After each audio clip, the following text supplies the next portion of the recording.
What is up, party people?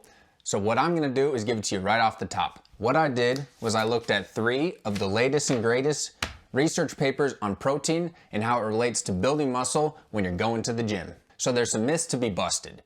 A lot of these things have been pretty firm beliefs for like the past 10 years. And it's crazy. I've memorized so many of these little, I need protein here, this close to the workout, it has to be this many grams per meal. So all those things, we can kind of just push them away for a second. I'll give you the details that you need to know. So number 1, and this is the most important, you need anywhere from 0.8 to 1.6 grams per kilogram of body weight of protein a day. If you don't know how to get kilograms, just take your weight in pounds divided by 2.2. So I'm 81, I do that times 1.6, that's about 130 grams of protein a day. Now many of you probably already knew that. That's pretty standard stuff, but here's where it starts to kind of break some of those myths apart. It really doesn't matter how many meals you get that protein in. 3 is probably the most optimal, but if you're really stretched and for whatever reason, maybe you're in a pretty intensive school program, PhD, something like that, or your career is very demanding, you just had kids, right? These sort of things, and you're eating maybe 1 or 2 meals a day, and you can do 60 and 60, so that'd be like 120. If that works for you, perfect. That's not exactly optimal, but really you're not leaving much on the table getting the protein in 2 meals. And obviously this has been known for a bit, but that anabolic window of the 30 minutes, after you work out, and if you don't get that, you're missing out on gains and your muscle protein synthesis, right? It used to drive us all crazy if for whatever reason we didn't get that protein window. That's not important. It's really that total daily protein, and we'll kind of go into the research with that as well. So say you're eating 120 grams of total daily protein, ideally you'd want to try to do 40, 40, 40, or if you're doing 6 meals, then you split that up accordingly. And another nice thing I found while doing this research is that, it used to be kind of a concern, especially if you're really into bodybuilding or just trying to maximize that genetic potential, is, hey, I can't be on an only plant-based diet. I couldn't be vegan and build as much muscle as I could as if I was eating animal protein. Well, there's good news. If you're eating exclusively plant protein, vegan, vegetarian, whatever it might be, as long as you're on that upper range, so 1.6 grams per kilogram of body weight, you're really not losing anything.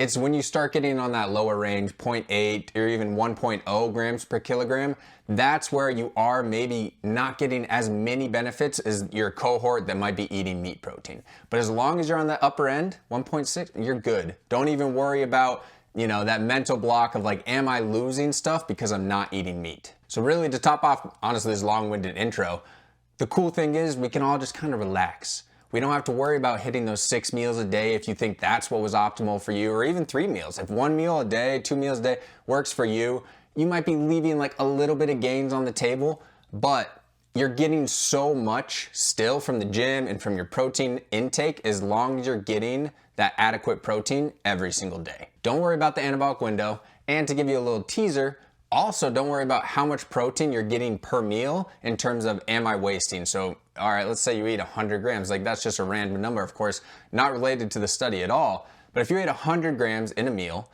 right, that the long-lasting myth or legend that you hear, at the gym, in the locker room is like, oh, bro, like 50 grams is the most you can absorb per meal.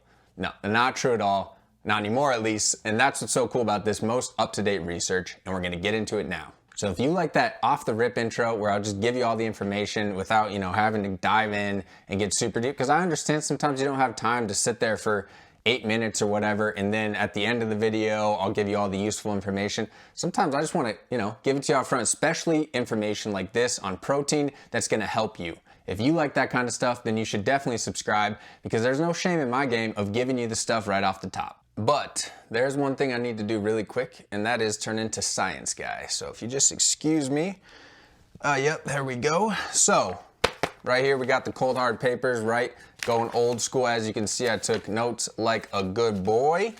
And we'll go through the first paper first. And I will apologize up front. I will try to make this, pretty quick and not go through the excruciating details of the research. Somebody out there does that way better than I will. So we'll go kind of the overview. But I might get excited. I get stoked about these kind of things, right? I have a background in sports medicine. I start getting a little nitty gritty. I might talk longer than I want to, so I apologize in advance, but I will try to keep it short for you. So paper number 1, Tromelin and colleagues, right? What they were looking at is 3 groups. One group had 0 grams of protein, and this is after resistance training. So 0 grams of protein, 25 grams of protein, and then a whopping 100 grams of protein, okay? And they were trying to investigate that myth or the legend of the saturation effect of like, okay, if I eat 100 grams of protein, am I gonna be able to use all that, utilize it, right, for muscle protein synthesis? That's where, obviously, if you're eating 100 grams of protein, you're trying to build muscle, okay? So, is there a saturation effect? Are we wasting, say, 50% of that 100 grams by oxidizing it, or is it just, essentially getting wasted? No. The answer off the top is no, it's not getting wasted. They found and concluded that there is no evidence of the saturation effect. So, long story short, the duration of what they call the postprandial period of the anabolic response from protein, so basically protein's building power or building blocks when you ingest it, right? That's what we're trying to do. We're trying to build stuff with it. It had a dose response, meaning more protein equals more building. And they observed this for 12 hours after the protein was ingested. And that's also key, is that 12 hours, that's a long time after ingesting some bit of protein, right? And that's another thing we used to think is like, oh, I need to eat protein every 3 hours to maximize. So these people ate 100 grams of protein, and for 12 hours, they were maximizing muscle protein synthesis. And so with the dose response, one thing that I thought was funny at the end, they even mentioned one of the limitations was that they only observed it for 12 hours, meaning it could be a longer period of time. And also they said that there's no upper limit. So 125 grams of protein, that might also be better. But the caveat here is obviously the practicality. 100 grams of protein in one meal, that's a lot. That's probably 3 chicken breasts or something, right? So that might not work for everybody. But the point here is there's no saturation effect. So don't worry about if you had a crazy lunch at work or whatever at school and you missed out on the normal, say 30 grams of protein, and now you got to eat 60 for dinner. You're not oversaturating your body with protein and it's going to waste some of the protein, then you're not getting adequate protein. It's just, we can chill and we know that 60 grams is going to be utilized. Study number 1, sweet. Study number 2 by Taguchi and colleagues. So this was the one that examined 3 meals versus 6 meals a day. And what they did was they had isoenergetic conditions, meaning the group of 3 versus the group of 6 meals had the same calories and protein content.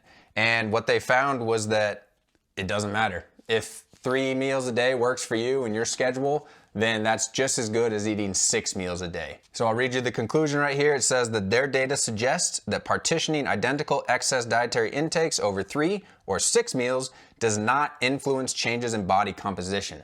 Boom. That's as easy as it is.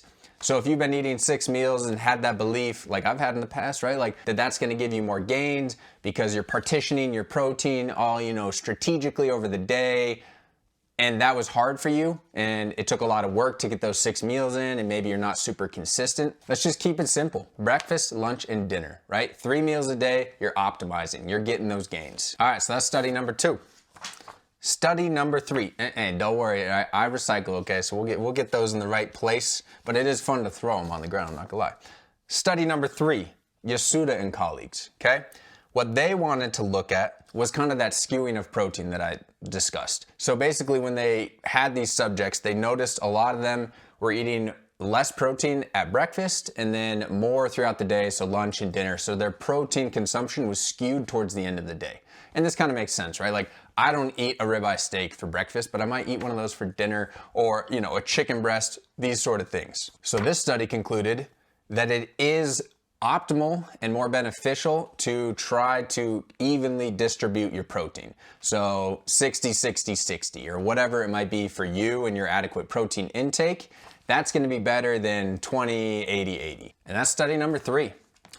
So there it is. That's the most up-to-date protein research. And it's awesome because we can really kind of relax ourselves and we don't have to be so rigid in consuming the protein that we think we need, 6 times a day, and are we over? We can just kind of get that adequate amount of protein every single day, be consistent with that first, and 3 meals a day. It's as simple as that. However, it should be noted that with any type of scientific research, right, there's always more research to be done.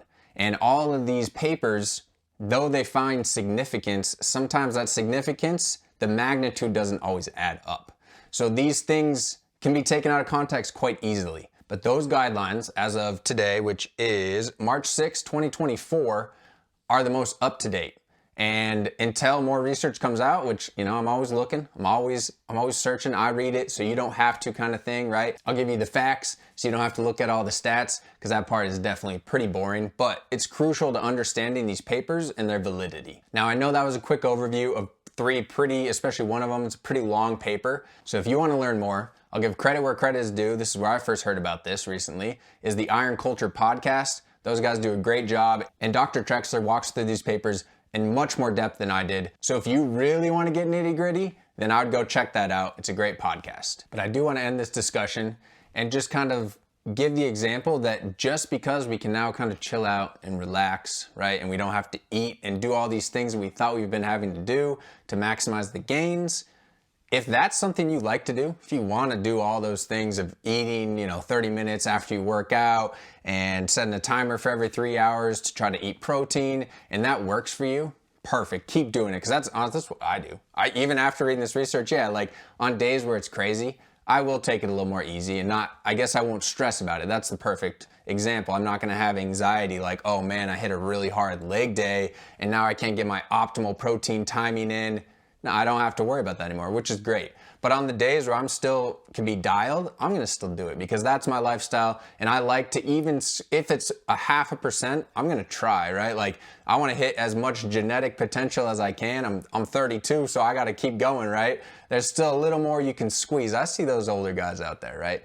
So if that's you, I would not discourage you from doing that just because you don't have to. Because there is something fulfilling in that. And when I think back to like my undergrad days or graduate degree days, I'd start the morning by packing like 4 or 5 different meals with these like insulated cups. I'd put my Chobani in there because like, man, that stuff, I put some Chobani in there. It'd be cold till the afternoon. But I had a backpack full of food because of all these thoughts of, oh, I need to eat protein this many times a day and this long between meals. It's funny to even think about me and my boy.